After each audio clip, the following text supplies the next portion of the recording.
Good afternoon, boa tarde, bem-vindos e bem-vindas. Welcome to the first event of Amazonian Futuros Amazônicos, a series of conversations the Brazil Lab is organizing together with the research initiative Amazônia 2030. My name is João Bill. I teach anthropology here at Princeton University, and I'm the director of the Brazil Lab at the Princeton Institute for International and Regional Studies.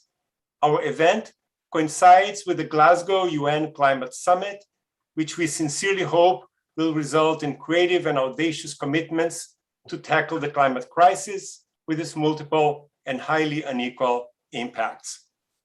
Threatened by deforestation, illegal activities, and fires, the Brazilian Amazon is a massive carbon sink that is fast approaching a tipping point. In the past 50 years, close to 20% of the rainforest has already been lost. As we all know, the conservation and restoration of the Amazon is critical to global climate efforts. While Brazil has found ways to curb deforestation in the past, these efforts are being viciously dismantled, and the indigenous guardians of the forest are under increasing threat, not to mention the overall poor socioeconomic development indices in the region compared to the rest of the country. Exactly 2 years ago, the Brazil Lab hosted a conference exploring possibilities of an Amazonian leapfrogging, that is, of countering the current frontier extractivist modus operandi and combining conservation and socioeconomic development. We are happy to have been in close conversation since then with the incredibly important Amazônia 2030 initiative, led by environmentalist Beto Verissimo and economist Juliano Assunção, who is here with us today. Beto and Juliano have brought together Brazil's most talented interdisciplinary group of environmental scientists, social scientists, and policy experts, among other stakeholders, to produce cutting-edge studies that can inform public debate and interventions aimed at safeguarding the Amazon and ultimately ensuring a just and sustainable development for the region and its peoples. We are most fortunate to have Juliano Assunção and Salo Coslowsky with us to share some of the initial exciting findings of Amazônia 2030 related to bioeconomy and its impact on the future of this vital planetary nexus. Juliano Assunção, our good friend, is professor and chair of the Department of Economics at PUC, the Catholic University of Rio de Janeiro, and is also the director of the Climate Policy Initiative Office in Brazil, where he oversees the studies on land use, the protection of natural resources, and environmental law enforcement. Our good fellow Salo Coslowsky is an urban studies scholar and associate professor of urban planning and public service at NYU. In addition to his academic work, Salo has advised Brazilian and multilateral organizations, including the Ministry of Environment, the Environmental Protection Agency, and the Inter-American Development Bank on policy design and implementation. We are great admirers of our colleague, Jennifer Widner's important initiative on innovations for successful societies. Jennifer has been a key participant in our Amazonian endeavors, and we are so happy that she has agreed to join the conversation today. Jennifer is professor of politics and international affairs here at Princeton, and her comparative knowledge on government accountability and service delivery, especially in challenging settings, will certainly enrich our discussion today. We are grateful to the amazing staff of Amazônia 2030 and the organization O Mundo que Queremos, the world we want, especially Alexandre Mansur and Ana Mello, for helping our own Miqueias Mugi and Rodrigo Simon in the organization of the Amazonian Future Series.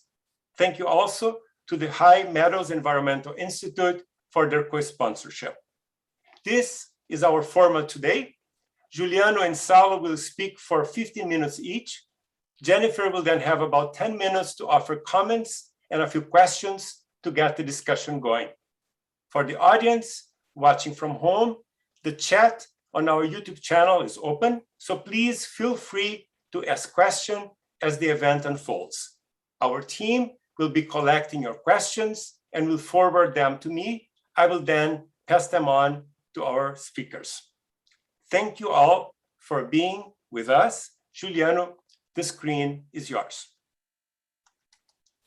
Thank you, João, so much. It's really great to be back here at the Brazil lab at Princeton University, where this whole project has started quite a few months ago, right? And it's since then, I think you really trigger something that became quite interesting and important. So as you said, today I'm going to talk about some of the initial results that we got so far. And in order to support this talk, I'll use a couple of slides here just to have this conversation in more concrete terms. And I hope you are seeing my screen at this moment. And so we are talking about the future of Amazon, right? And before talking about the future, I think it's really important to have a kind of a quick look at the past and the present before thinking about the future and what are the prospects for this quite important region. And I'm going to focus my comments exactly on those topics, and I'll leave Salo to talk about one pathway that we've been exploring to think about these future possibilities there. And our starting point is this question of why we should take this different perspective on the region, right? And I think this slide summarizes some of the challenges there. On the one hand, you see that Amazon is an important tropical forest worldwide that has been deforested at scale in the last, let's say, 40 to 50 years. In a process that settled in the region a lot of people. So you can see in the graph on the left that in 1970s, we had something about 7 million people in the region. And now we have 4 times that as much as we used to have 50 years ago, right? So, and when you look at about the process that took us so far, is a process that has been based on a set of political choices and institutions that were based on the idea that we had to occupy the territory for different reasons, right? For border control, for defense, or to exploit some natural resources. And the main lesson that we learned so far is that we've been considering the forest not as a part of the development process, but rather an obstacle for development, right? So what we see in the Amazon nowadays is a series of decisions and policy choices that were considering forest not as part of the strategy, but rather some obstacle, some barrier that we had to overcome in order to set up in the region the same kind of activities that we had in the rest of the country, right? And I think we can look at this view in different ways. But I'm going to focus on 3 main topics here in this talk. The first one is this question whether deforestation is necessary for growth, right? And before coming back to the Amazon and to Brazil, let me take a look on what's going on food production worldwide. And this is data from the FAO about the agricultural production at the global scale, in which the graph on the left, you'll see that the world has been able to increase its agricultural production in a very steady pace between 1961 up to 2016, which was the latest data point that I had in that study, right? But if you on the one hand you have this kind of a boring graph in which nothing really exciting has happened on the left, when you look at what's going on the right, something quite striking has happened, right? You'll see a change on how we've been able to expand this production. And the main change is that between 1961 up to 2001, we've been able to expand our production, combining area expansion, which most of the times involve deforestation, with productivity gains, right? But in the last 15 to 20 years, of that path, something remarkable has changed, and we've been able to increase our production primarily relying on productivity gains. And so the idea of producing more food on existing lands, on areas that were already cleared, is much more than a theoretical possibility. It's something that has that is in place for decades now at the world scale, right? So I think this is a quite important starting point for us, because in the end, when you're talking about the trade-offs, the possible eventual trade-offs between agricultural production and deforestation, especially in the Amazon, we might think that the trade-off is there, but it turns out that for historical reasons, and actually due to the fact that we've been exploiting this territory for other reasons that are not necessarily associated with production on the efficient frontier, what happens is that now we are facing this opportunity of really being able to increase agriculture in existing lands, and Brazil, in particular Amazon, is quite is a region in which this process is quite salient and quite evident, right? And as an example that thing can really happen at scale, as you probably know, the country has put in place in 2004 a quite effective set of policies to deal with deforestation, that started to use satellite-based monitoring system in order to combat deforestation in 2004. In the graph on the left, you'll see that we've been, with the system, and there are many papers showing how effective the importance of the policies in order to drive this slowdown in deforestation. What we see is that we were able to reduce deforestation in something around 80% in the period of 2004 and 2012, right? Since 2012, for many reasons, this set of command and control policies that they are finding some difficulties of implementation, and deforestation is starting to increase. We are still, fortunately, we are still quite far from the peak that we observed in 2004, but there's some increase here, right? But what I'd like to show in this graph is two things. First is that we know how to deal with deforestation at scale, right? And basically what we put in place in 2004 and 2008, and what two waves of policies, they show that there is something that we know how to do it.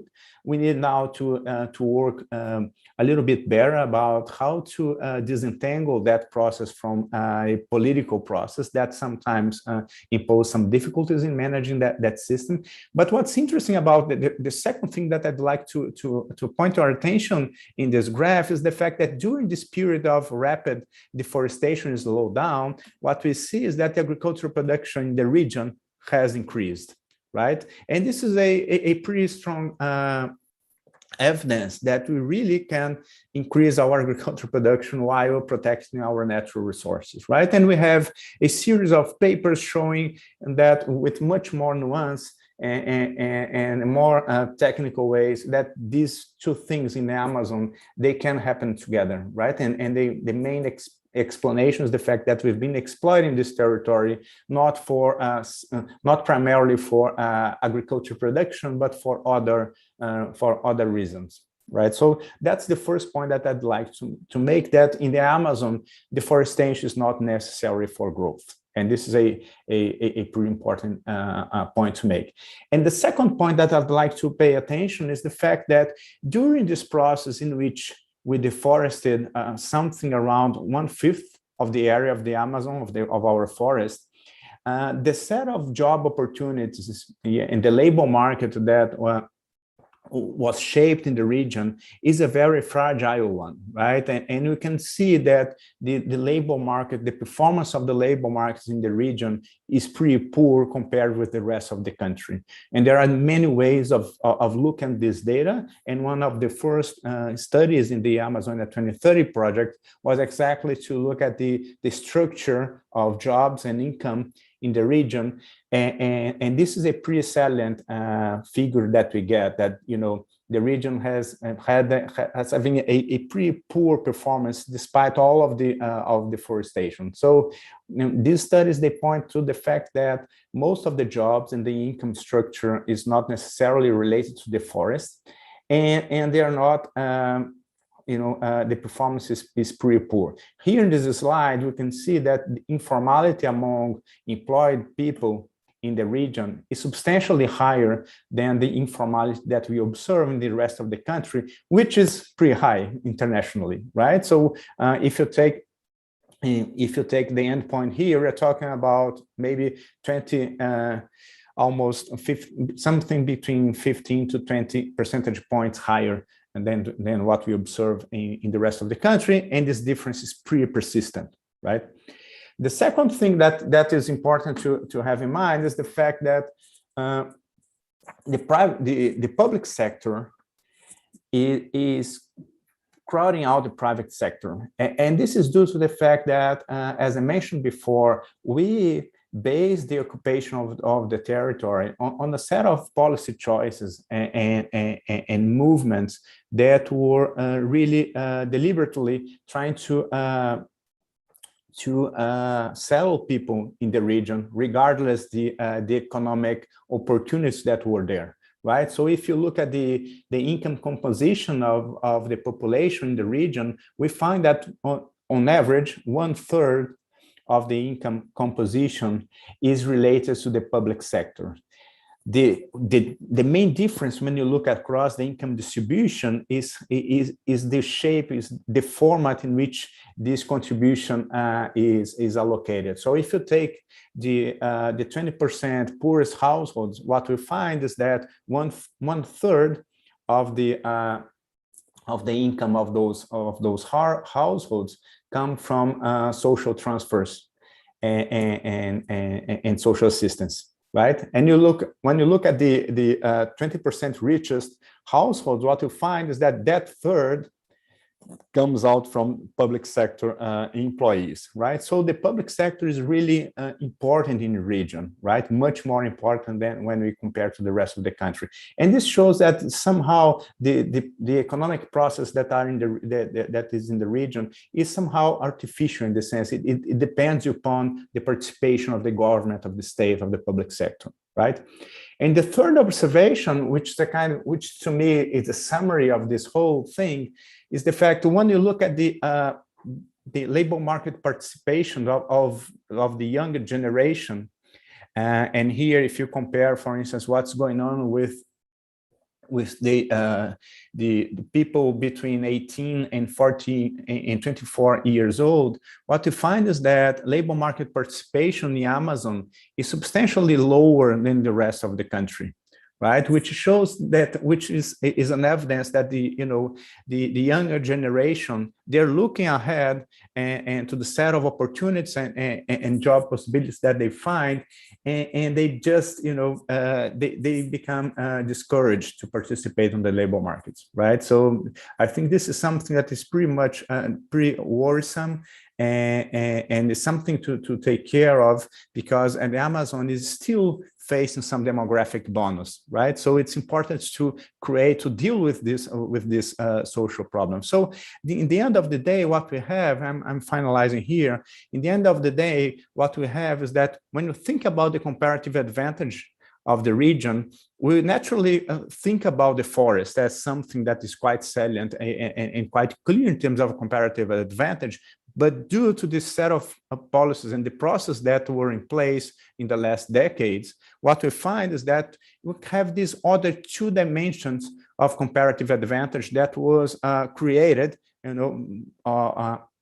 as outcomes from this process, right? On the one hand, there are a population that can't find good job opportunities there, which sets up kind of an opportunity, a kind of an excess labor supply there. Have people looking for opportunities in the region, and on the other hand, we have a set of land, a fraction of the land that is cleared and it's not in its best use, right? So when you think about pathways for a better future, what we need to do, and this is one of the lessons of these projects, that we need to somehow to reconnect the Amazon with its with the characteristics that are more aligned with its comparative advantage, right? And here we can talk not only about forest, but the population that is there, that is eager for better opportunities, and the population that can participate in a more productive way on the production process, right? So we need to think about ways of reconnecting, realigning in the economic development, all of this process with the characteristics that are in place. And I'm sure that Salo will exploit this quite clearly. Thank you, João, so much for this opportunity. I'll stop here. Okay. Thank you so much, Juliano. Very condensed and very incredibly rich and thought-provoking series of key points that you shared with us. So, Salo, you're next. Thanks, João. Thanks, Juliano, Miqueias, Jennifer, for agreeing to be our discussant commentator. I'm gonna jump right in with my presentation as well. So what I've been, as part of the Amazonia 2030 project, I've been studying opportunities for promoting local economic development that is forest friendly in the Brazilian Amazon. I may slip in saying just the Amazon. Whenever I say Amazon, I mean the Brazilian Amazon. The whole pan-Amazonian region is it's bigger, includes other countries. And for now, I'm focusing just on the Brazil side. And in Brazil, when people discuss how do you promote local economic development, most of the conversations tend to fall into three big buckets. People love to talk about carbon credits, which is emerging industry or sector and has a lot of potential. So there's a lot of conversation on carbon. There's some conversation on this idea that the forest has a trove of treasuries that are hidden, all kinds of molecules and bioactive compounds and enzymes and drugs and pharmaceuticals and food supplements that they are hidden there waiting to be discovered, which is probably true. And that's another way of that people talk about, like, how can we make the forest pay for itself? Or maybe that's one of the ways. And the third one that people talk about a lot is what in Brazil is called added, they use this shorthand of added value, which actually means vertical integration to move into manufacturing. It means that instead of exporting raw materials or mostly raw, like cocoa or oils or nuts, you move into chocolate and candy and snacks and shampoo and soaps and so forth, the finished product as opposed to the ingredient in it. And these tend to be the topics that people devote the most attention to. In this talk and in my research, I want to call attention to what I call a fourth alternative that's kind of obvious. It's in everybody's face, but has been mostly neglected, which is the idea that the Amazon maybe can export or can produce much larger quantities of primary products that are already in its portfolio. So you can do more of what you already do. And to investigate this, what I did is that, and I'm not going to go into too many of the details here, but all countries in the world, they are part of a treaty in which they agree to demand that whenever its firms are importing or exporting anything, they use a standardized catalog of products. And this catalog is called Harmonized System. It has 5,000 products. There's lots of details here, but I'm gonna skip over the fine print. So what I did is I assembled a database with this 5,000 products that everybody exports to everybody else. And in Brazil, I managed to separate the Amazon from the rest of the country. So I can situate Amazonian trade in global trade. And what do I find when I examine what's already there? So the idea here is to see what is already being produced in the Amazon.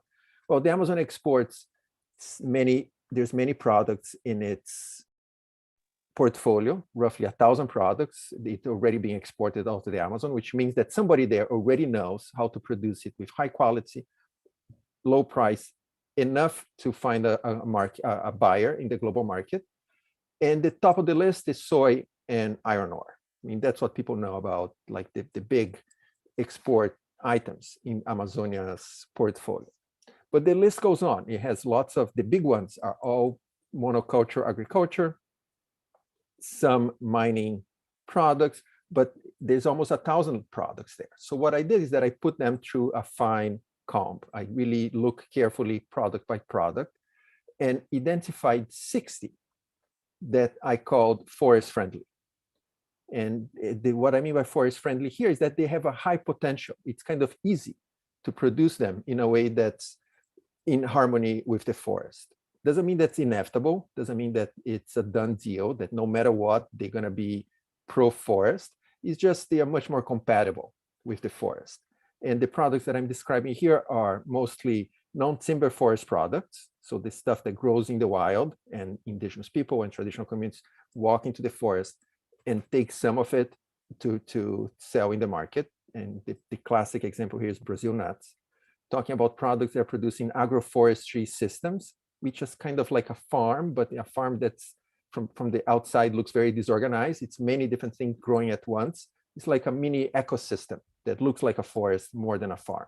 And here we have cocoa and black pepper and palm oil and other products like this. They're producing agroforestry systems.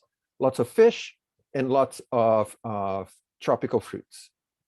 Of the 60, the top one is pepper. It's the top of the list in the Amazon. The Amazon already exports roughly $100 million of black pepper per year. That's a third of its forest-friendly portfolio. Second comes fish, and here we're talking mostly about fish actually from the seawater, from the tropical, from the Atlantic side. And the list goes on, 60 products.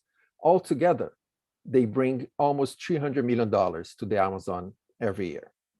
So it's not an enormous amount of money for a region that big, but it's not negligible amount either. It's 300 million. You convert to reais, you're talking more than $1 billion reais per year. What really is striking when you put that in context, global context, together, the 60 products generate almost $160 billion every year in export revenues for its producers worldwide. The Brazilian Amazon has 30% of the global forests, and it has a 0.18% market share in forest-friendly products. Each one of these little red dots here represents $1 billion. To find the Amazon, you need to find one of this. It's like a third, less than a third of one of these little green dots. It's really, really small market share. It's really striking that such a region that's so big with so many resources in markets that have so much potential has such a small participation. Just to put this in perspective, Brazil is a closed market, closed economy. It doesn't export and import a lot. On average, for the whole of the country, it has a market share in the global market of 1.3%. If the Amazon had the same level as the Brazil on average, it would be bringing $2.3 billion in the export of forest-friendly products. So there's really a lot. The global market is so big. There's a lot of money here that seems to be within reach for the Amazon that's not being reached. And just like to hammer this point home, some products are really big. Cocoa, palm oil, these are massive global commodities. But even products that people would not pay attention at first, they have multi-billion-dollar markets. The market for pepper, for instance, which is the leading product in the Amazon today in this list, the global market is $1.5 billion. The market for Brazil nuts, it's more than $350 million. So each one, item by item, they are enormous markets. Just to put it in perspective, carbon credits, voluntary market of carbon credits on land use and forests, for the same period that I did this study, it had a global market of roughly $150 million. So the market for carbon credits had to grow 10 times to be the same size as black pepper.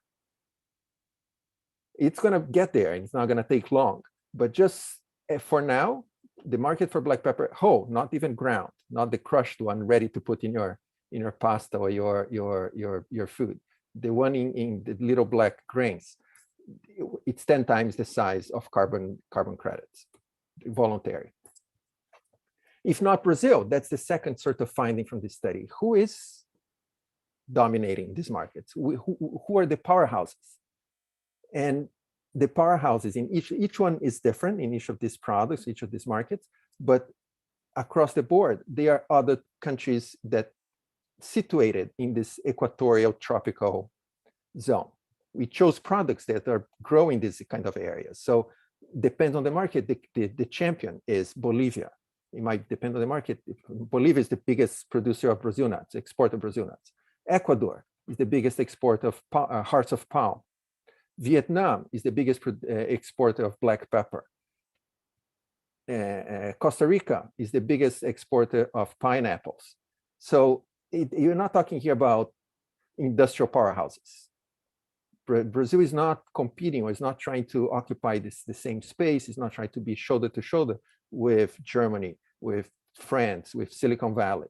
It's working with Bolivia, with Ecuador, with Uganda, with Tanzania, which raises questions about the typical explanations. Well, how come these businesses don't thrive in the Amazon? Oh, because they don't have this terrible infrastructure in the Brazilian Amazon, because the politics is messed up, because there's no continuity from government to government. I mean, I don't know in detail what happens in every single one of these countries, but Bolivia is landlocked. It doesn't even have a way to for them to export their Brazil nuts. They have to go from the forest up the end is 1,000 kilometers in a road that's known as the death road, Carretera de la Muerte, because it's so windy, it's so unpaved. It used to be unpaved. It's really bad road. 1,000 kilometers up. Then it has to come down, has to cross to Chile. In Chile, it loads into a ship. It goes through the Panama Canal, and then it gets to Europe. And they beat Brazil. They have 95% market share in Europe, and Brazil is locked out of that market, even though from Belém to Lisbon is just a jump. It's so easy to get there. So it really raises question of what is it that Brazil is doing wrong, and how could it do it better? So that's kind of a follow-up research and something that I've been working on now, and the paper should be ready in the next few days. What I'm doing is looking at 3 cases of successful industrial or productive transformation, sectors that seem to be not doing well or declining or just stuck in place, that managed to turn themselves around and grow much faster than anybody expected. One is a case on Brazil, how Bolivia became the global leader in the Brazil nut production. This paper is already out. And then I'm comparing this case with a case of sugar production in Sao Paulo and the growth of the specialty coffee market in Minas Gerais and all over Brazil. And here I'm not going to show the case by case. I'm going to give some of the highlights and the lessons that cut across these 3 cases. But just to show the transformation, I'm going to lead off one chart per case to show that these are remarkable stories. This chart shows the total exports Brazil nuts from Bolivia and Brazil. In the 90s, Brazil was ahead. It was a small market, and Brazil was on the top with the red line. Over the years, Brazil retained its quantity, exports kind of the same. But as the market grew, Bolivia export took off, and it's now, I don't know, more than 200 times what it used to be. It really left Brazil far, far, far behind. This one is a different type of chart. It shows these are sugar mills that are members of a large co-op operating out of Sao Paulo. And when the market was regulated, they could do whatever they wanted because they had so much political power. They could produce the worst possible sugar and sell it because people had no options. Once the market was deregulated, they have to compete for clients. That became a problem. This chart shows the distribution in the quality score of these mills that are members of this co-op. At the beginning of this process, on 2000 here on the beginning of this chart, it was a basket case. Some mills were kind of okay with an 86 score, and some were really bad with 25. They had been struggling for many years with this heterogeneity, but over time they managed to create a program that created a race to the top. You see the purple line climbing up, and at the end of the period, the worst mill had the same performance as the best mill had a few years before. And the best mill was 100%. It just scored perfect scores. So the gap narrowed tremendously, and the co-op turned itself around.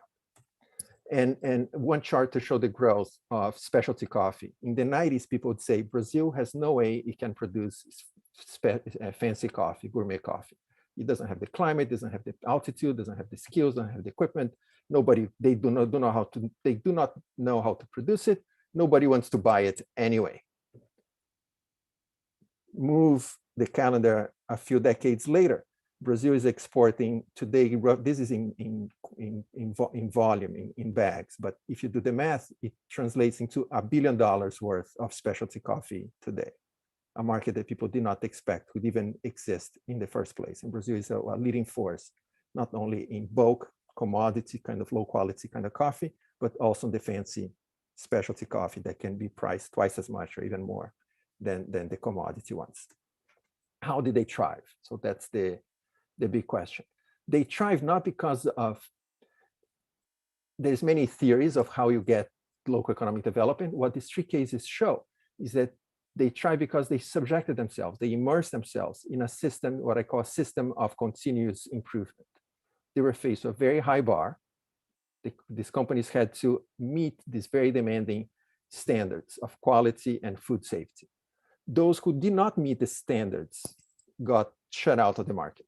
They had a few chances, you can make a few mistakes, but over time, if you do not improve, you're out. That's how Brazil lost access, for instance, to the European market for Brazil nuts. But if you meet the standards, you get a premium, you get paid for it. It's not business as usual, you get more.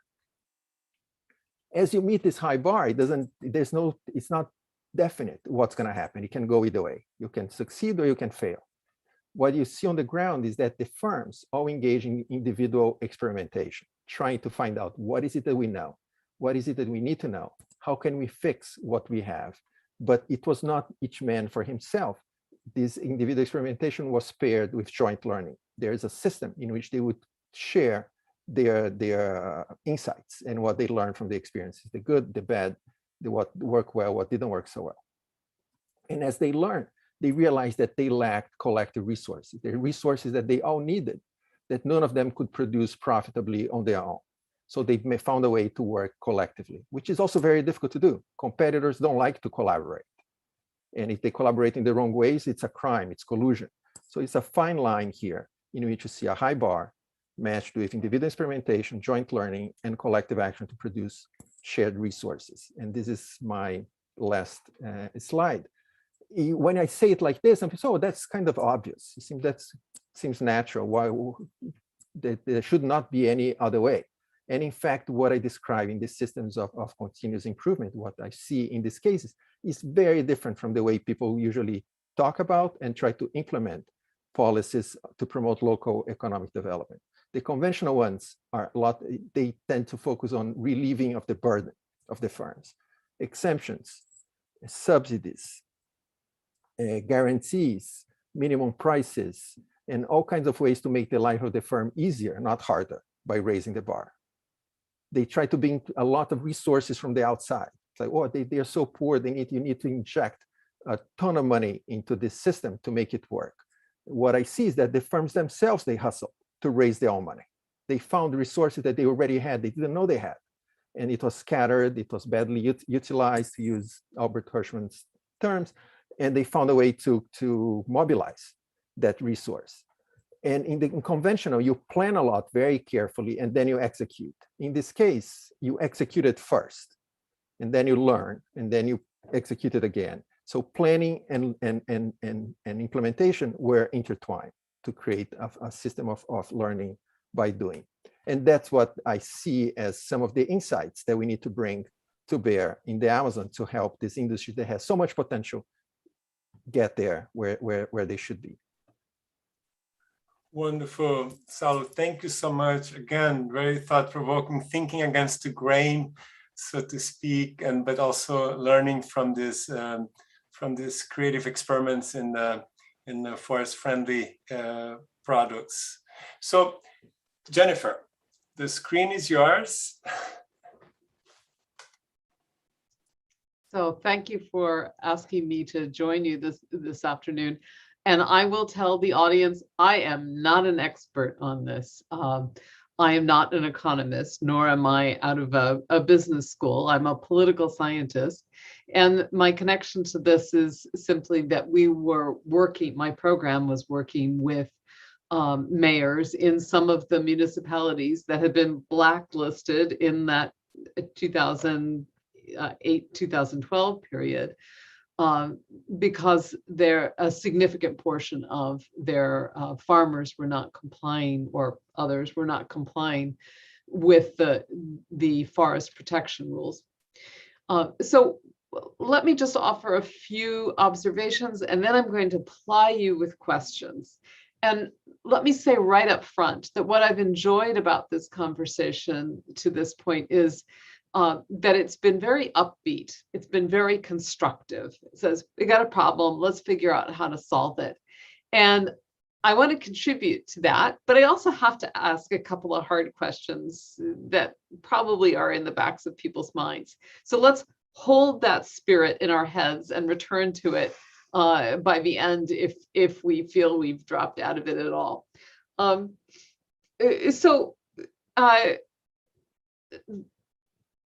One observation I would make is that usually people who are in the informal sector have multiple jobs.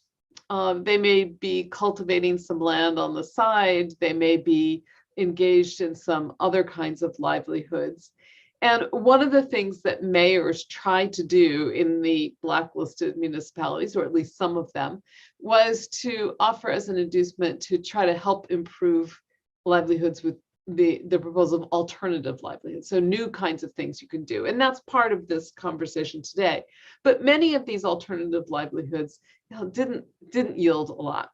And I suspect that some of those people engaged in sort of informal activities are maybe also using the forest and taking down a few trees on the side, but you need to correct me on this. So one of my questions is, what do we know about the economic sociology here? What do we know about the people who are informal, working in the informal sector, and where they derive their income from, and what kinds of returns they actually get from this? As a political scientist, I'm always interested in what a government role might be in getting some kinds of licit economic activities to launch. And let me just offer a couple of observations there, just highlighting some of what you have said, but also maybe extending it. Obviously, the ability to connect the regions where you can have licit activity to transportation centers by road or waterways is pretty important. And that's a prime role for government.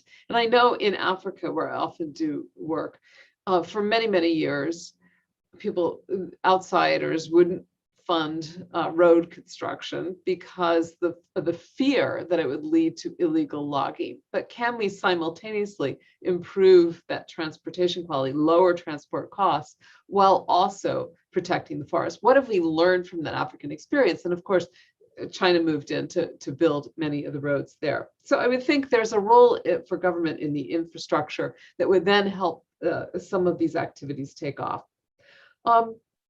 Another is possibly in linking firms with each other, in fostering some of those conversations that might help firms realize what their collective, what kinds of collective activities or benefits they need. In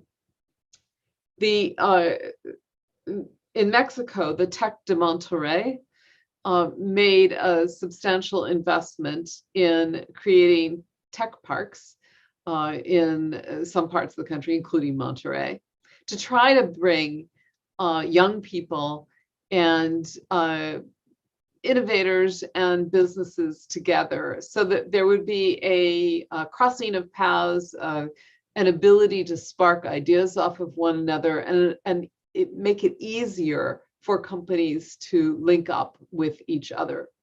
That hasn't always worked in different parts of the world, but that might be something that's worth considering in some of these areas. Again, because it reduces the costs of solving some of those collective challenges, and may lead to new ideas and brings young people in. Another challenge that I think Mexico has faced that we might see here, particularly with those informal workers, is that the businesses don't really have any ability to assess the quality or the level of the skill. And that means they're less willing to hire.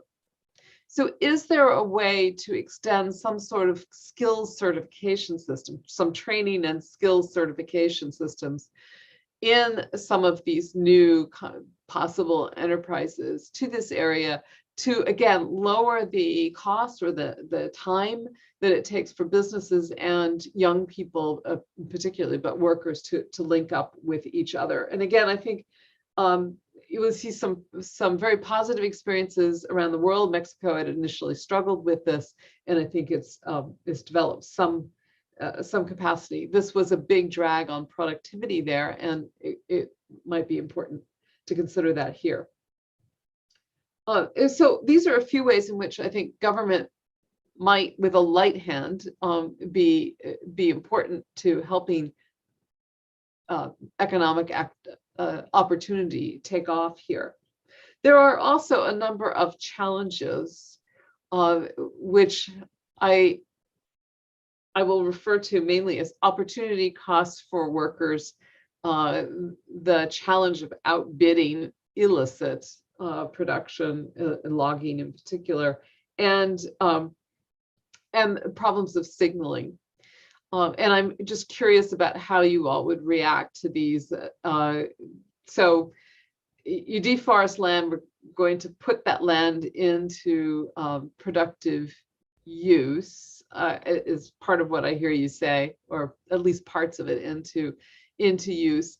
Does that lead people to say, well, they weren't that serious about protecting this that time, so maybe we can clear more? So there's a possible signaling problem there. How do you manage that? In terms of the opportunity costs, probably there are still some illicit opportunities along the way. The question is, how do you know what the returns to that are for workers, and how do you sort of compete with that? And that may be partly a law enforcement issue, so you increase the risk, but it could also have, and maybe there are benefits or that one can attach to this that make it more desirable to move into this area. So I think that outbidding of illicit activity is difficult, and I'm curious to hear your views on it, but it is important. And I will, before I move to some other questions, let me just say that I see this story in the Sahel in Africa as well, where we have a similar problem of outbidding illicit uses, and a similar problem trying to identify what the competitive advantage is in an area that is quite profoundly affected by climate change. And I'll just say that growing trees is one of the things that's a remunerative activity in this area. So let me just throw out a couple of really practical questions that some of the viewers may have. They may be more expert than I am. What do you mean by the legal Amazon compared to, one says, the illegal? So just a little terminology problem. What do we know, again, about those people who are engaged in informal sector activity, and what multiple sources of income they derive? How would you design the investment in higher yielding varieties for the land that you're going to put into agricultural use? Higher yielding varieties enable us theoretically to use less land, and they could be an enormous boon. And I loved that graph globally of higher production but less land in use. But you could also imagine somebody reasoning, wow, I get a higher return because I can produce more. Why didn't I clear more land? How do you manage that? Is that an enforcement problem, or can it be managed in other ways? let's see, others that came up here. I love the idea of a system of continuous improvement, and that I do think, if there was a kind of tech park idea, this would be a way where you could get those ideas out on the table more. And is it a private sector role to create that, or a government role to create that kind of approach? I think that would be enormously useful. So I will stop there and just turn it over to you, perhaps to start answering some questions, and then we can reach to the audience. And João will be the person who does that, I think. Thank you so much, Jennifer, for your intense listening and for your generosity of drawing comparisons and probing the real world, the political, the economic stakes, and the materiality involved in bringing forth some of this fantastic and probing and daring ideas that Juliano and Salo presented. So I will leave it to Juliano maybe to get started with maybe you get some of the points that Jennifer raised. Would you like to address some of them? And then maybe Salo can address a few of the points, as you guys divide among yourselves. And then we already have a lively discussion going on the chat in the YouTube. So we encourage the audience to send your questions. We already have a wonderful array of questions coming from the audience as well. So Juliano. Thank you, João. Thank you, Jennifer. I think I can cover most of it in 1 hour and a half, something like that. But no, thank you, Jennifer. I think these are really thoughtful points that you make. I try to organize here. Let me start with the easiest one. Legal Amazon. Sorry, I apologize. This is the language that you use in Brazil to encompass the kind of a administrative region that comprise the Amazon biome, but plus some other areas that are in the states associated with the Amazon. I should be more clear about that. So there's no big deal on that thing. Let me. I think you mentioned quite a few issues here. I think that first of all, this relationship between deforestation and growth, and as you correctly pointed out, there's this discussion that in academia is called the Jevons paradox, in which as you get more return out of an activity, it's natural to expand that activity, right? So in the sense that as you increase productivity, you would expect that farmers will cultivate more. But the key to understand what's going on, especially in the developing country, is this change on how we've been exploiting these resources, right? For if you take Brazil as an example, since the arrival of the Portuguese, we've been struggling with this issue of getting control under a huge territory. So we, many times in our history, we made these choices of occupying quite extensively the territory because border control was a major issue at that time. Nowadays, as we have different means of dealing with border control, we don't need that kind of resources, that kind of strategy in order to protect our territory. But along the way, we deforest quite a bit, and we created what is now a big opportunity for this coming role in which we need to tackle food security and climate change, because we have this huge forest, this huge fraction of our territory that is in the form of very low productive pasture land, right? And if you look at about the prospects there's huge prospects of increasing crop production, converting pastures into crops, or even increasing productivity of our pastures. So I think the Jevons paradox is a pretty valid discussion, but I would say that especially in the developing world, we need to frame it in the specific context. I believe that down the road we'll face that trade-off, but I think we are far from that.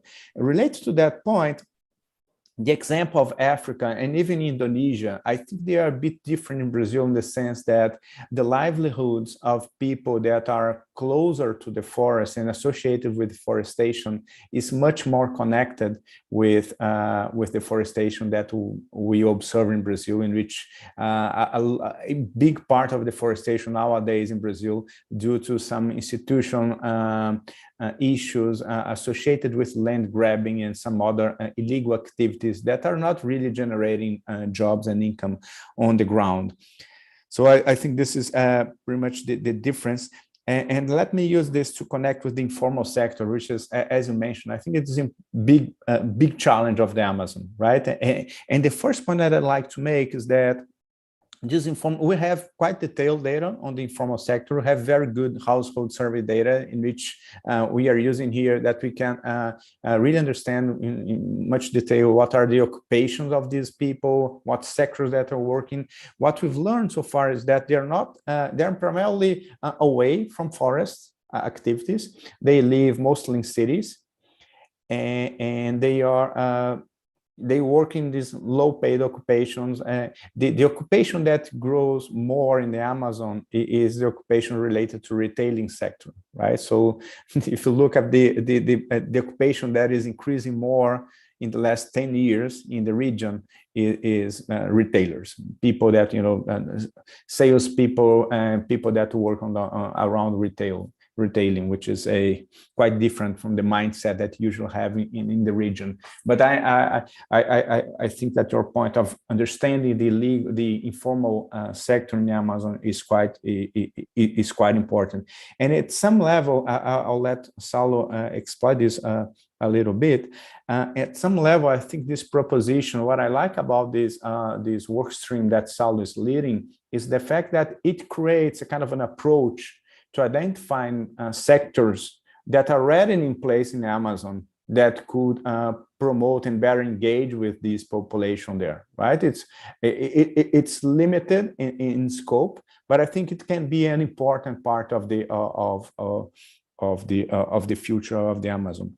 And finally, let me just briefly comment on the observation that you made on the difficulties associated with transport and logistics.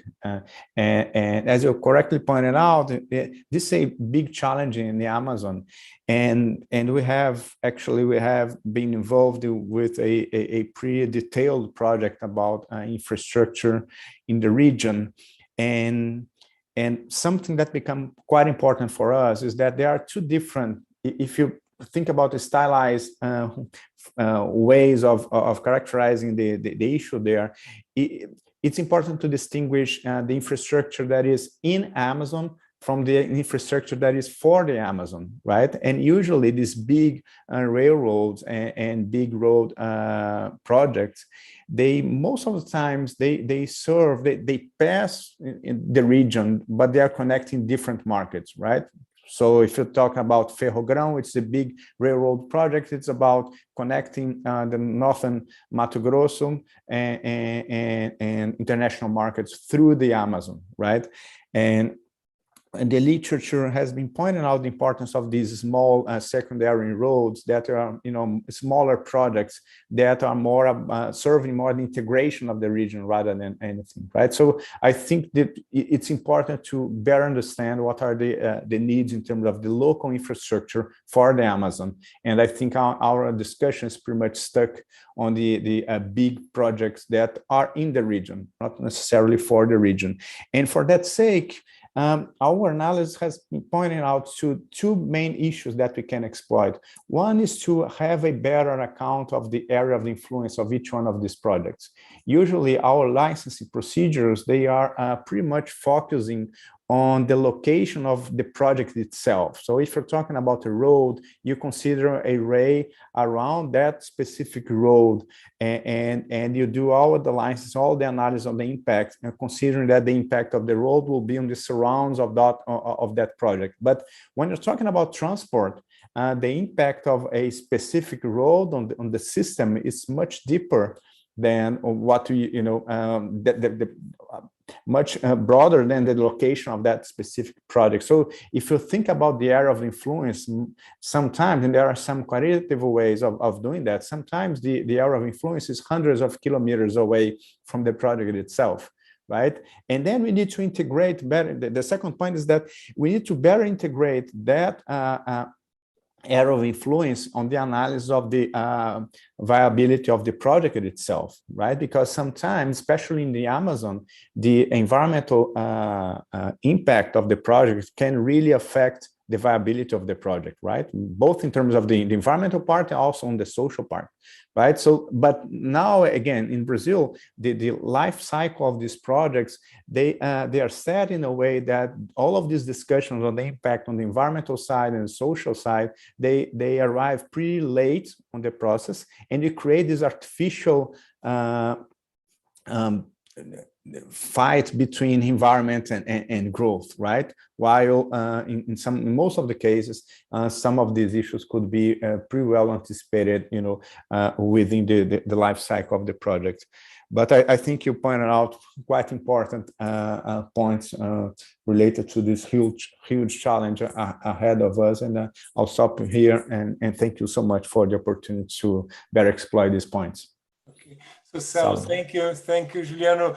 So Salo, you know, I know that Salo is also concerned with the question of infrastructure, right, and credit. You know, how we could make those forest-friendly products, you know, increase their scale and their impact in the export world. But so Salo. Yes, no, this is great, and in fact, I'm going to answer Jennifer's question. I'm going to finish it with a question for her and kind of draw her in. Even more, maybe we can recruit her to this project as fully, not just as a discussant. But so as part of my kind of in a roundabout way, as part of my research, I've been now focusing on cocoa production and trying to understand. There's a whole story of how cocoa is actually a native plant originally from the Amazon that spread out through the Americas, then spread out through the world. Brazil used to be the leading producer. It kind of lost its leadership some decades ago. It's kind of coming back slowly. Pará in the Amazon is the biggest producer in Brazil, but it has many challenges and to grow. And people talk about credit, they talk about infrastructure, they talk about all kinds of roads and communication. And whenever I try to have a meeting with somebody who is in the Amazon, like a Zoom kind of meeting, it's very difficult, because it rains and it gets cut and everybody complains, the infrastructure is terrible, we need better internet, and I fully agree. But I'm also happen to be lucky enough to join a number of WhatsApp groups of cacao producers in the Amazon. I ask for permissions, like a participant observation kind of research. As an ethnographer through WhatsApp, I'm fully immersed in the world of cacao producers through these groups. I know when it's raining in Medicilândia. I know how much the fertilizer costs in Uruará. It's hundreds of messages a day in each of these groups. And they have no problem communicating using the internet. It's not live. People say, oh, so-and-so cannot respond now because he's out in his farm, but he's going to be back at the end of the day, and then he responds. So it's not, I mean, having a live Zoom conversation, difficult. Having lively exchanges through WhatsApp with a couple hours delay, fully viable, and it's happening every day, and I'm part of them, and I'm enjoying and learning a lot. To me, that's kind of a signal that we also need to be creative how we conceive of infrastructure. Maybe we don't have, I mean, it would be nice to have full Wi-Fi access for everybody at all times, but maybe that's not the bottleneck. They are making do. They are finding a way to survive and to communicate and to exchange information and trade tips and ask questions and send videos. I get videos of rain all the time. They love the rain. So I get videos of, it's raining here, it's raining there, praise be God. Anyway, that's not an impediment. They are talking nonstop. So maybe the bottleneck is somewhere, I would look for a different bottleneck, which is somewhere else. And the question that I would pose to Jennifer is that governments are not keen on looking for the specifics. They want something that's generic across the board. Just like, give me one solution, because I don't have a lot of, I mean, a government official speaking, I don't have a lot of time. I have 1 or 2 years before I have to run for re-election or I'm out of office. I need something big, something bold that covers a lot of people and that I can do it at once. I don't have the luxury of investigating what exactly going to make a big difference here. Let's do something that's splashy. And that's not good enough. and that doesn't produce good results, and it hasn't produced good results in these places. And maybe in some places it does, but not here. Cocoa has one problem, pepper has a different problem, Brazil nut has a different problem. They each take a customized approach and solution, but they need to be done on scale. And the question is, how do we get governments to engage in the systematic production of tailor-made solutions?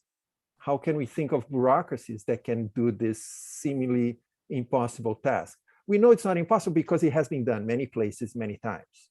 But how do we systematize it, and how do we convert and translate and implement this kind of approach and structure in the Amazon? And I would love to hear Jennifer's thoughts on this challenge as well.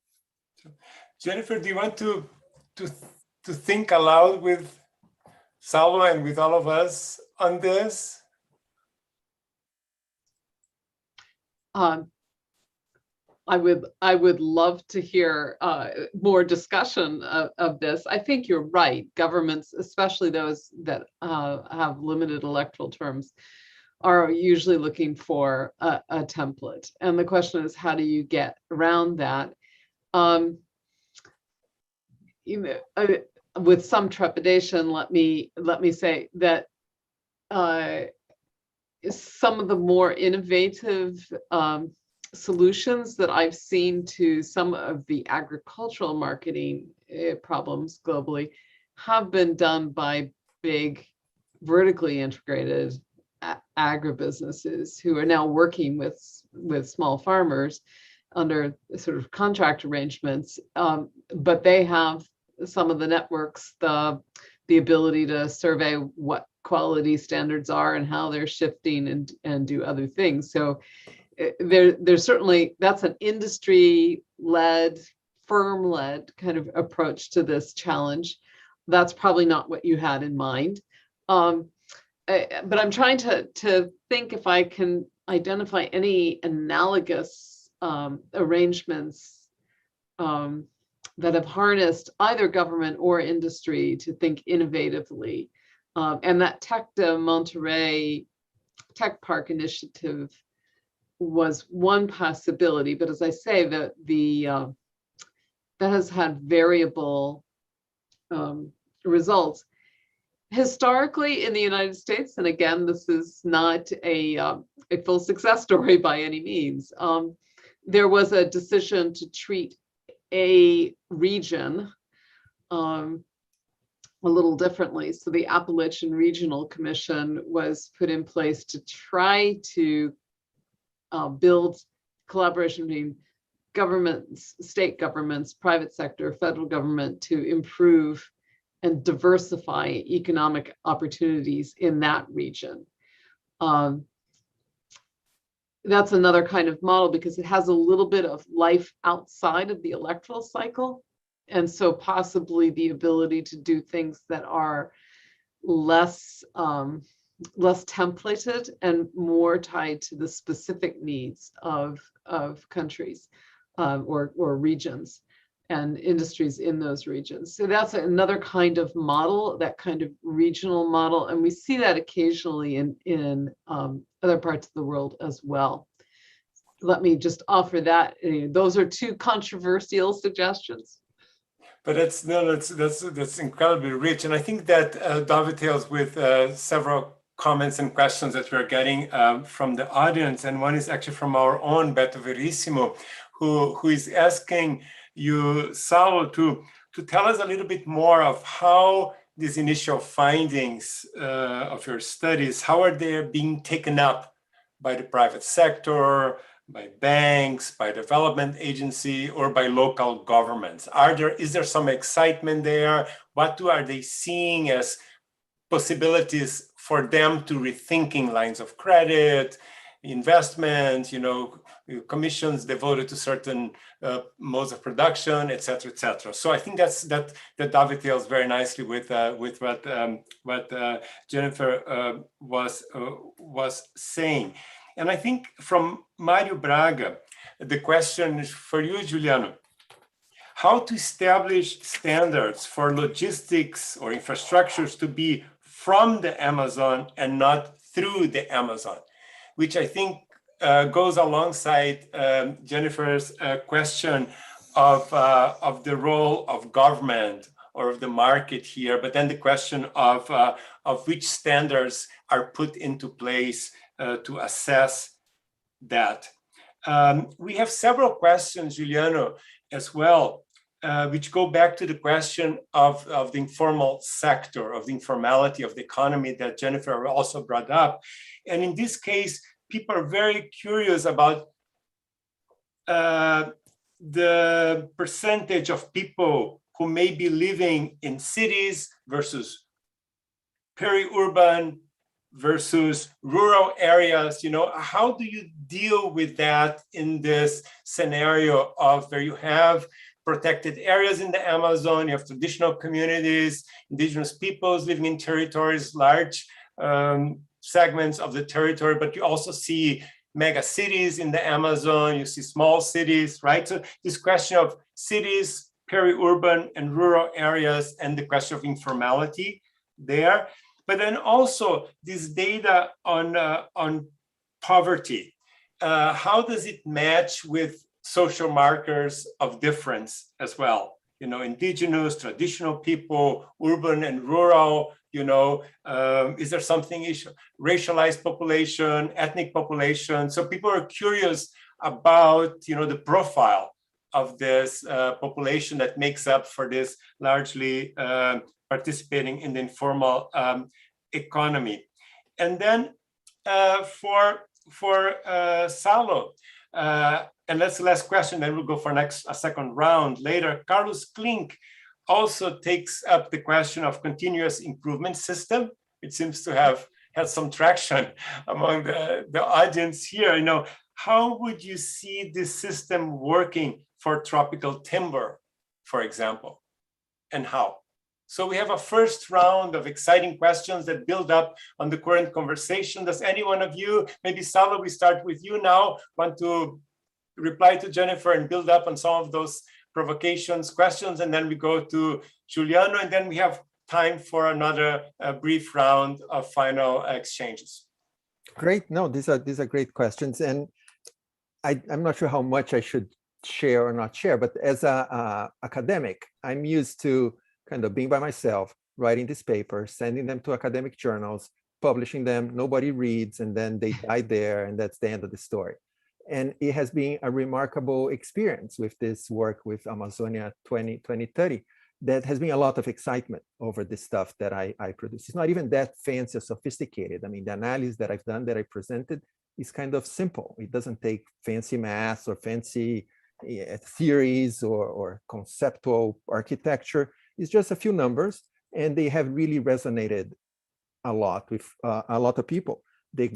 If you break it down, what I showed by state in the Amazon, most of the action is taking place in Pará. Pará has maybe, of the $200 million that comes through this Amazon, to the Amazon every year for the 60 products, maybe 85 or 90% is coming to Pará. And they have the largest portfolio. It's just like the biggest state for now. I mean, doesn't mean that it's going to stay this way. And the government of Pará has jumped into this idea and has designated a team of people to help think, how can we promote these sectors and these industries, and why do we export so little? How can we export more? And export here is an important word, because the global markets are not just big, but they're also demanding. So that's kind of the high bar. They have built in. To be able to make it into the European market, you have to be very competent. And to be very competent, you have to have competence all around you. Your lawyers need to be better, your accountants, your engineers, your control people, your administrative assistants, everybody needs to be at the top of their game. So by focusing on exports, you have a chance of creating a lot of positive spillover effects, and the government of Pará is doing that. The three biggest banks in Brazil created a Plano Amazônia, the Amazon Plan, a way of working together to support a more hopeful future for the region, and they are embracing this idea through their bioeconomy line. The IDB, the Inter-American Development Bank, the trade division wants to promote this with the governors. Jennifer might enjoy this. The Brazilian federal government has been a little, let's say, hostile to some of this agenda. But the governors in the Amazon region, there are 9 different states that comprise the Brazilian Amazon, they created a consortium. Don't call it a federal government. It's not a federal government. It's just a consortium. And that's what they say. And they are creating policy for themselves. And they have a structure, they have an office, they have a team, and they are embracing some of these ideas and trying to see how to push it forward as well. And private investors. I have people who like reach out, like, I want to invest and I don't know what to do. And this list kind of, where should I go? Should I go to pepper? Should I go cocoa? Should I go fish? Where should I go? As if I'm the business person. I mean, I don't really know, but I'm trying. It's fun for me to see it happening. And it also gives me these insights in which the people in the Amazon complain that there's no investment. Nobody wants to invest in them. And people outside complain that there's nothing worth investing in. So there is the supply, there is the demand, and somehow it's not matching. They are not meeting each other, which I see as a challenge, that there is some clog somewhere, that once it gets unclogged, maybe this flow of energy can flow and can produce good things. And on the continuous improvement, I think this is a little, I mean, I don't know anything about tropical timber. I know it's a complicated business because it's very hard to tell after the tree has been cut, if it has been cut legally or illegally. So this is a tricky sector. But what I do know is that all these different sectors or products, the secret is in the details. It's not a big brush that you understand how these things work and how to fix them and how to make them better. It's really in the very specific details, and that's challenging because details take a lot of work to get to the bottom of the story. And that's kind of the challenge I alluded to before. How do you examine details, but in a more streamlined or fast throughput kind of way? And just to give one example, and this is something I learned from Paulo Amaral, another researcher in the team, a lot of the people who deforested their land in the Amazon to raise cattle, deforested the wrong parts of their land. They decided to go for where the water is and deforest that so the animals can drink the water. But then over time, they realized that part gets flooded, it gets muddy, and it's terrible for the animals. And they should have left the forest there around the rivulets and the little streams, and deforested the other side. But now they already did it in reverse. So the challenge is, how do you move the trees from this part of the farm to the, so it's not a landscape kind of problem. It's a farm by farm, property by property. How do you optimize what you have to make sure that you reach your full potential? And the challenge for the government is, how do you promote that in a way that's not with a big brush that doesn't really, in many cases, do not do much. Great. Okay, Juliano? Thank you. Yeah. Yes, thank you for all the questions. Well, I think starting with the percentage of population that is in urban areas in the Amazon is something around 70%, right? And this is what we get from the data. In Brazil, it's probably 85 or a little bit higher than that, if I'm not mistaken myself. But that's you can see that from that thing that most of the population in the Amazon is in cities, really, and unfortunately, although we have pretty good data in order to understand the dynamics of jobs and the informal population, unfortunately, the sample does not cover well indigenous population. We know that indigenous population is a small fraction of it, right? But unfortunately, our ability to really understand what's going on with the traditional peoples is something a bit limited. But then I think the big one of the biggest challenges that we are facing at this moment is how can we create conditions for this population in the Amazon. Is interesting, as I mentioned before, that we have this demographic bonus is still in place in the Amazon. And a demographic bonus is really a bonus once you have good job opportunities. If you don't have those opportunities, that bonus, it becomes, kind of a social cost rather than a bonus in itself. And the issues that we are investigating, and we have some projects that are dealing with this problem, like education and ways of creating better conditions for the kids in schools, and what are the opportunities and the challenges associated with human capital on the region. And what we get so far, when you're looking more on the social side, is that the challenge, they sound similar to the rest of the country, but they have important differences when you're talking about the Amazon. And one of the key differences that we learn in many studies is associated with the distances and the lack of infrastructure that would allow the services to arrive. And I think this will be an important part of the challenge associated with the education and these enabling conditions for the local population. One of the analyses that we already finished, and it is published in our website, is the analysis of what we call the Zona Franca de Manaus, which is probably one of the most important policy in the region. That is about tax exemption for some industries to set themselves around Manaus, which is the capital of Amazonas. And different, one of the most interesting, most evident characteristic of that policy is that different from what you observe elsewhere in other countries, in which you set up these place-based policies that are trying to subsidize or to create incentives to industrial plants to set themselves in those locations. They have a kind of a counterpart or a condition that is usually associated with creating better conditions for the local population in terms of training or absorbing jobs locally and so on and so forth.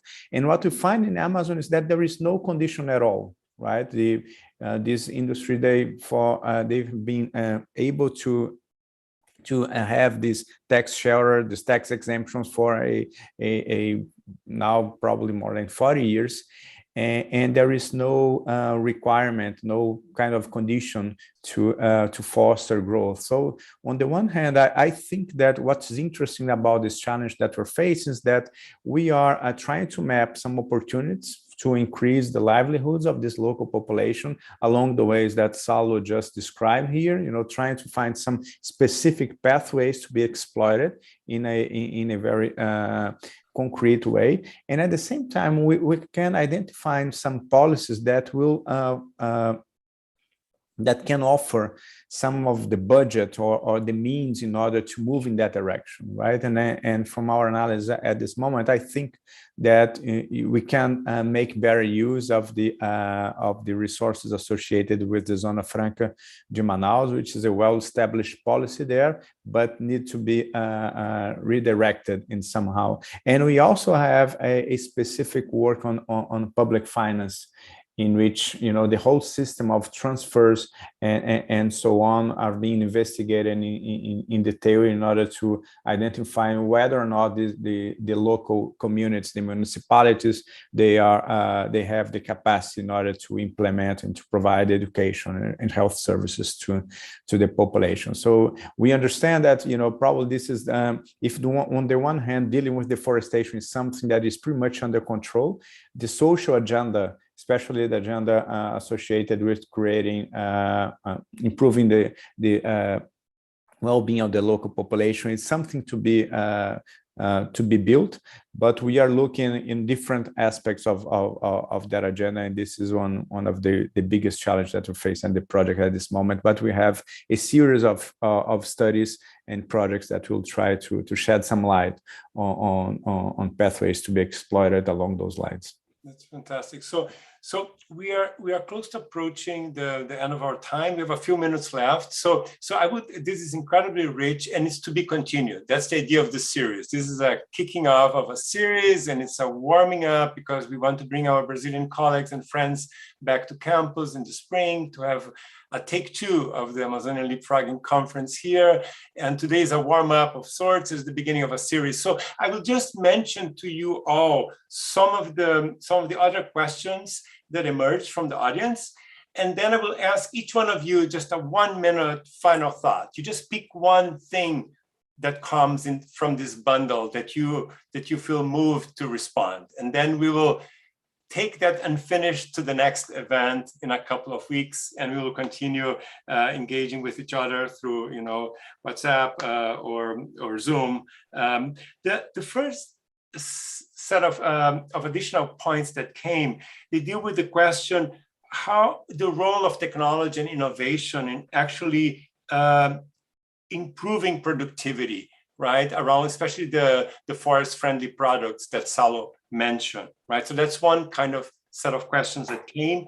And then the other set of questions have to do with the government role in not being put off the hook in having a more robust engagement in a sustained development policy for the region, So again, the political question that Jennifer raised, but how, if the market finds some ways of support, market initiatives or banks, private sector, how to not lose sight of the government's role in having a more sustained engagement in a different kind of development approach to the region. And that question came from our own Paulo Barreto.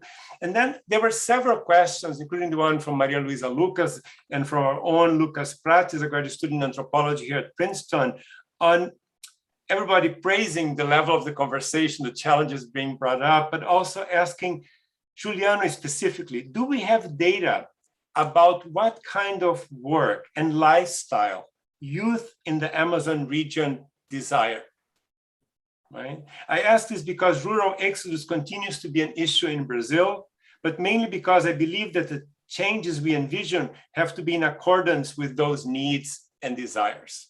So which kind of knowledge do we have of what's actually at the core of what could keep people there and thriving through these various kinds of alternative economic enterprises and visions. And I think my final point and question is one of the issues that remains here on the table, and it's a challenging one, the question of outbidding illegal activities that Jennifer so powerfully brought up, right? So the signaling question, how do we deal with that?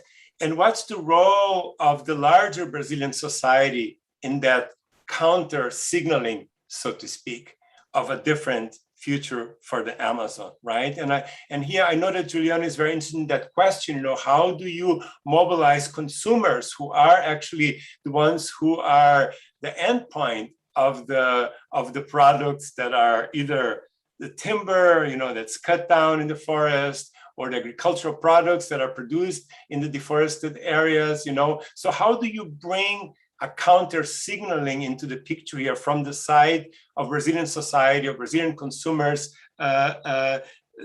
themselves, that can help to create some political support in the absence of the lack of a formal federal political support as it stands right now? So these are this kind of questions that your wonderful insights and presentations sparked. So each one of you, maybe starting with Jennifer, and then Salo and Juliano, some final thoughts.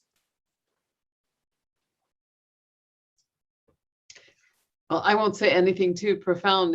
I really did think that the tone with which my colleagues started this presentation, and I think that's probably percolated over to the audience as well, this is the tone that you want to have, that this should be a collective endeavor, a kind of effort to think constructively. And the tone makes a big difference.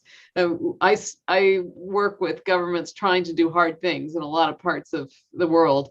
And that leadership tone is key for success. I encourage everybody to have that personable, constructive, how do we solve this problem, nonpartisan kind of tone for this.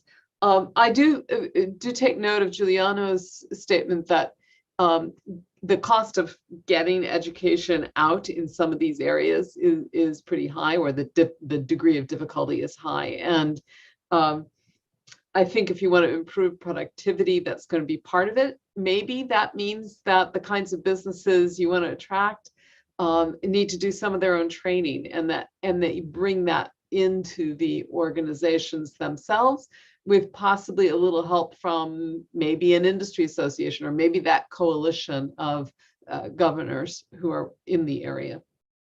Great, thank you. Salo? Yes, no, this has been great conversation. Too bad we coming to an end. And what I would say is that, I mean, there's a few things I could say, but maybe the one I'm gonna choose to say is that these places that I study, in which you see these unexpected successes like Bolivia, Brazil nut, or specialty coffee in Brazil, when you look at them retroactively, or people look at them as they are now, they say, oh, it's obvious. Of course, Brazil produces specialty coffee, has been producing coffee for centuries. It's the largest coffee producer in the world. There is nothing that would stop it from being a leader in specialty coffee. But then when you look 20 years ago, 30 years ago, people would say in the reverse. Say, there's no way this is ever possible. It's not gonna happen. Same with Bolivia. When I would bet the same with fruits in Peru and pineapples in Costa Rica and so forth. So having a little bit of this skepticism of what's the given answer and what's the correct way of doing things, or the only way of looking at things, can open up a lot of options. It's unclear which one is the right one. But one thing that seems to be a common theme is that the government plays a key role, but it's not the role that people usually expect it to play. It's not the provider, and it's not the one that relieves the burden. It's the one that organizes the search for the knowledge that is highly contextual, it's grounded, and it's specific. And once you have this search going, and you have all these agents engaged in this search, all these business people, all these individuals, all these people who are in the formal sector, who are hustling every day, if you channel their energies in the right direction, you get a transformation very fast, and in a way that at some point looks obvious, or looks inevitable. Of course, it wasn't inevitable from the get-go, the same way that's not obvious from the after fact. But the challenge here is to get these pieces into place in a way that it moves in the right direction. And it doesn't have to be perfect either. These pieces are not built from scratch, in one go. It can be a trial and error, but it takes a little bit of momentum, and drawing inspiration from cases in which has already happened can save us all a lot of time. So I think that's a little bit of what I'm trying to do, and I think we all trying to do. And if anybody out there who is listening and is interested in these topics, and I want to work with this, send me a note. I'm trying to find a few competent, highly skilled people that interested in pepper and cocoa and pineapples and that kind of stuff to work with me. So do send me a note. That's wonderful. Thank you, Salo. Juliano?